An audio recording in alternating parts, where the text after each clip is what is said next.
దేవుని పరిశుద్ధ నామానికి మహిమ కలుగును గాక. ఈ వీడియోలు చూస్తున్న మీ అందరికీ కూడా యేసుక్రీస్తు నామములో వందనాలు.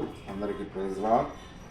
ఈ యొక్క సమయంలో దేవుని యొక్క వాక్యాన్ని మనం చదువుదాం. ప్రకటన గ్రంథం 2వ అధ్యాయము 5వ వచనం. నీవు ఏ స్థితిలో నుండి పడితివో అది జ్ఞాపకము చేసుకుని మారు మనసు పొందుము, ఆ మొదటి క్రియలను చేయము. అట్లు చేసి నువ్వు మారు మనసు పొందితేనే సరే, లేని ఎడల నేను నీ వద్దకు వచ్చి నీ దీపస్తంభమును దాని చోటు నుండి తీసివేతును.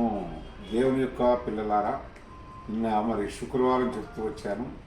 మొదటిగా నీకు ప్రేమ అంటే రక్షింపబడిన కొత్తలో, దేవుని తెలుసుకున్న కొత్తలో గంటలు ఇతరులకు సమయం లేకుండా నువ్వే తీసుకున్నావు. మరి మొదట ఉన్న ప్రేమ మరి ఇప్పుడు లేదంటే ఈ రెండోదిగా చెప్తున్నాను.